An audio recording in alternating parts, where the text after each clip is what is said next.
नमस्कार, संवाद पर आपका स्वागत है। मैं हूं चेतना शर्मा आपके साथ। आज बात करेंगे राजस्थान के सीमावर्ती जिले बाड़मेर की सियासत की। तो इसकी पहचान की बात की जाए तो सिर्फ उसकी भौगोलिक परिस्थितियों से नहीं है, बल्कि यहाँ के जुझारू किसानों से है। तपती गर्मी, अनिश्चित बारिश और सीमित संसाधनों के बीच खेती करना यहाँ के किसानों के लिए किसी युद्ध से कम नहीं है। ऐसे में जब राजनीति की बात होती है ना, तो किसान सिर्फ वादों से संतुष्ट नहीं होता साहब, वो उस नेता को पहचानता है जो उसके संघर्ष में साझेदार बनता है। पिछले कुछ वर्षों में बाड़मेर की राजनीति में कई ऐसे चेहरे सामने आए हैं जो किसानों के मुद्दों को उठाते हुए दिखाई देते हैं। रविंद्र सिंह भाटी का नाम सबसे पहले। युवाओं, रोजगार, किसानों के मुद्दों को लेकर लगातार सक्रिय दिखते हैं। स्थानीय स्तर पर उनकी मौजूदगी और जमीनी जुड़ाव ने उन्हें एक उभरते चेहरे के रूप में स्थापित किया है।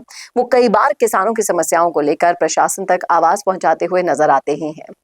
अब आते हैं हनुमान बेनीवाल, जिनका नाम किसान राजनीति में लंबे समय से जुड़ा है।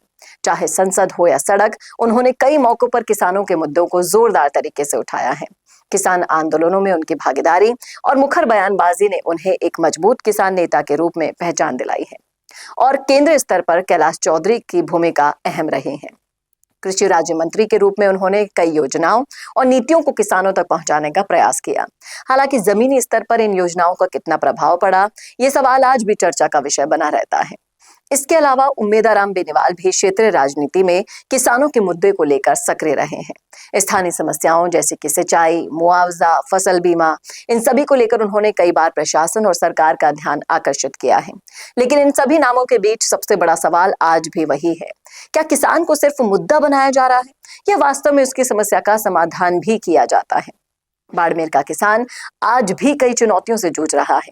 पानी की कमी और सिंचाई सुविधाओं का अभाव, फसल का उचित मूल्य नहीं मिलता, प्राकृतिक आपदाओं में मुआवजे की देरी का रहना, सरकारी योजनाओं की जटिल प्रक्रिया का होना, और इन सारी समस्याओं के बीच किसान को उस नेता की तलाश रहती है जो सिर्फ चुनाव के समय नहीं, बल्कि संकट के समय उसके साथ खड़ा हो।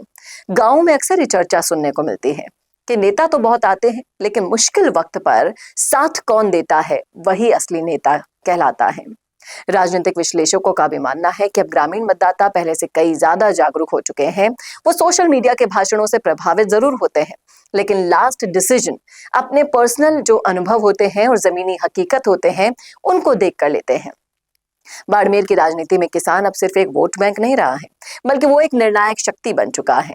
आने वाले चुनावों में देखना दिलचस्प होगा कि कौन सा नेता किसानों के भरोसे पर खरा उतरता है, कौन सिर्फ वादों तक सीमित रह जाता है। और लास्ट में वही सवाल, आपके अनुसार बाड़मेर में इनमें से कौन सा नेता सच में किसानों के साथ हमेशा खड़ा था, खड़ा है, खड़ा रहेगा? लिखिएगा जरूर राय कमेंट बॉक्स में। कैसा लगा वीडियो बताना ना भूलेगा, और ऐसे वीडियोस के लिए देखते रहिए संवाद भारत का, भारत के लिए। नमस्कार। भारत का सबसे तेजी से बढ़ता हुआ डिजिटल न्यूज चैनल, जिसका परिवार 4,17,000 लोगों से भी ज्यादा बढ़ रहा है, वो संवाद न्यूज चाहता है हर जिले और हर राज्य में मीडिया पार्टनर्स। तो अगर आप बनना चाहते हैं संवाद न्यूज के पार्टनर्स, तो कांटेक्ट करें नीचे दिए गए नंबर्स पर। इसके अलावा अगर आप वीडियो एडिटर बनना चाहते हैं या फिर न्यूज इंडस्ट्री में बतौर इंटर्न सब सीखना चाहते हैं, तो संवाद न्यूज के जयपुर हेड ऑफिस में काम करने के लिए संपर्क करें स्क्रीन पर दिए गए नंबर पर।